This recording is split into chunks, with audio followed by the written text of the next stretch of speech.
প্ৰথমতে মই নিৰ্বাচন আয়োগক মই প্ৰথমতে ধন্যবাদ জ্ঞাপন কৰিছোঁ। কাৰণ অসমত আমি দেখিলোঁ যে নিৰ্বাচন হ'ল শান্তি শৃংখলাভাৱে অসমত নিৰ্বাচন হৈ গ'ল। আৰু এইবছৰ মানে নিৰ্বাচনৰ যিটো মানে ঢৌ, আগৰ যিটো মোদীৰ ঢৌ আছিল আৰু সেই ঢৌ মতে মানে যেনেকুৱা হ'ব লাগিছিলে, মোৰ মানে যিটো মই মানে প্ৰকাশ পাইছোঁ, মোৰ মানে যিটো সন্দেহ হৈছে সেইমতে মানে নিৰ্বাচন যেনেকুৱা আগৰ ধৰণে হ'ব লাগিছিলে, মানে ৰাইজে মানে যি সাহসীয়া দলক মানে আকোৱালি ল'ব লাগিছিলে এনেকুৱা ধৰণে লোৱা নাই, মানে মোৰ এটা সন্দেহ হৈছে। আৰু কাৰণ এইটো কাৰণে মানে এনেকুৱা হৈছে, যিহেতু যি মূল্যবৃদ্ধি যি হ্ৰাস হৈছে, মূল্যবৃদ্ধিৰ কাৰণে মানে জনসাধাৰণে বহুত মানে কষ্ট হৈছে। কাৰণ আজি চাবলৈ যাওঁ যে মূল্যবৃদ্ধি এনেকুৱা ধৰণে বাঢ়িছে, কিন্তু মূল্যবৃদ্ধিৰ কাৰণে মানে জনসাধাৰণে কিবা কাৰণতো মানে ভোট নহ'বও পাৰে। মোক মানে এইটো এটা সন্দেহ প্ৰকাশ হৈছে। লগতে মানে আমাৰ যিটো 6 জনগোষ্ঠী জনজাতিকৰণ, কিন্তু সাহসীয়া দলে আগতেও কৈছিলে যে যেতিয়া নেকি আমি চৰকাৰ আহিব অসমত, তেতিয়া 6 জনগোষ্ঠীৰ জনজাতিকৰণ মানে প্ৰক্ৰিয়াটো আমি মানে হাতত ল'ম বুলি ক'লে, যে 6 জনগোষ্ঠীৰ জনজাতিকৰণ দিয়াৰ কথা কৈছিলে। কিন্তু এনেকুৱা ধৰণৰ মানে আমি 6 জনগোষ্ঠীৰ জনজাতিকৰণৰ কথাটো আমি একোৱেই আমি দেখি নাপালোঁ। তো সেই হিচাপতো মানে আমি এতিয়া বাগানতো কিছুমান জেগাত আমি দল সংগঠনৰ আদিবাসী ছাত্ৰ সন্থাৰ তৰফৰ পৰা মানে মই ক'ব বিচাৰিছোঁ যে আমি বিভিন্ন চাহ বাগিচাত আমি যেতিয়া ঘূৰিছোঁ, এতিয়া গম পাইছোঁ, তো কিছুমান মানে কথা ওলাইছে, মানে মানুহৰ কথা মতে কৈছোঁ মই, যে এইবছৰ মানে যি ধৰণে মানে সাহসীয়া দলে মানে আগবাঢ়িব লাগিছিলে বা সেই ধৰণে মানে ৰাইজে সমৰ্থন কৰা নাই কিছুমানে বুলি কৈছে। তো সেইমতে মই ক'ব বিচাৰিছোঁ, এতিয়া 4 তাৰিখে ৰিজাল্টটো পাম যে কাক মানে ৰাইজে জনসাধাৰণে কাক মানে নিৰ্বাচনত এছেম্বলিলৈ পঠিয়াব, সেইটো মানে 4 তাৰিখে আমি ৰিজাল্টটো পাম। তো সেই হিচাপে মই ক'ব বিচাৰিছোঁ, 4 তাৰিখে ৰিজাল্ট অহাৰ পাছতে যে যিটো নিৰ্বাচন হৈ গ'ল এইবাৰ, সেই নিৰ্বাচন মানে লোকসভা সমষ্টিৰ যিটো নিৰ্বাচন হ'ল, সেই ৰিজাল্টটো আমি 4 তাৰিখে পাম। আমি ভাবিছোঁ এতিয়া ৰাইজে যাক মানে আকোৱালি লৈছে, যাক ভোট দিছে, সি নিশ্চয় ওলাব।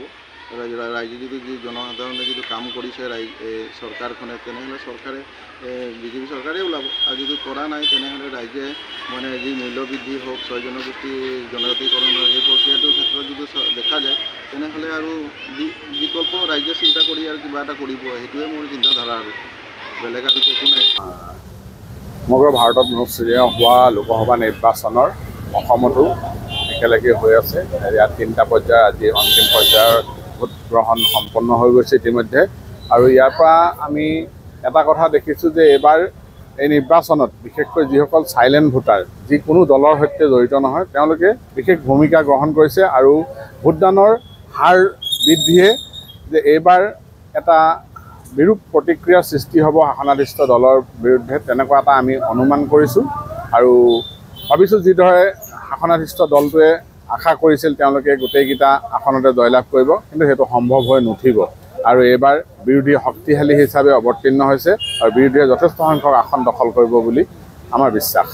আজি 3য় পৰ্যায়ৰ নিৰ্বাচন ইতিমধ্যে চলি আছে 4টা সমষ্টিত, আৰু আপোনালোকে 2টা পৰ্যায়ৰ নিৰ্বাচন দেখিলে। যিহেতু আৰু আজিৰ পিছত নিৰ্বাচন প্ৰক্ৰিয়াটো শেষ আৰু অহা 4 জুনত ইয়াৰ ফলাফল দাঙি ধৰিব। সাধাৰণ নাগৰিক হিচাপে নতুন চৰকাৰখন কেনে হোৱাটো বিচাৰে আৰু বৰ্তমান নিৰ্বাচন কেনে দেখিলে আপোনালোকে? চাওক, এইবাৰ আচলতে নিৰ্বাচনটো যথেষ্ট আকৰ্ষণীয় আছিলে। আপুনি যদি লোকসভা নিৰ্বাচনৰ অসমৰ প্ৰেক্ষাপটত চাই, অসমত এইবাৰ বিৰোধীয়ে কিন্তু যথেষ্ট ধৰণৰ গুৰুত্বপূৰ্ণ ভূমিকা গ্ৰহণ কৰিছে বুলি আমি ক'ব লাগিব। আৰু অসমত আপুনি চাওক, ভোটিং পাৰ্চেণ্টেজ যথেষ্ট এইবাৰ উজনি অসমত বেছি। বিশেষকৈ যোৰহাটত আপোনাৰ ভোটাধিকাৰ সাব্যস্ত কৰাৰ দিনা আপোনাৰ যথেষ্ট দীঘলীয়া লাইন আমি দেখা পাইছিলোঁ। আৰু যোৰহাটত হয়তো উজনি অসমৰ সৰ্বাধিক আচলতে হাৰ বৃদ্ধি হ'ব বুলি আমি অনুমান কৰিব পাৰি। আৰু আটাইতকৈ ডাঙৰ কথাটো, এইবাৰ লোকসভা নিৰ্বাচনত আপুনি যদি চাই, যথেষ্ট বয়োবৃদ্ধ মানুহো আৰু যিসকল আচলতে শাৰীৰিকভাৱে অক্ষম, ফিজিকেলি হেণ্ডিকেপ মানুহ আচলতে ভোটাধিকাৰ সাব্যস্ত কৰিবলৈ আহিছিলে।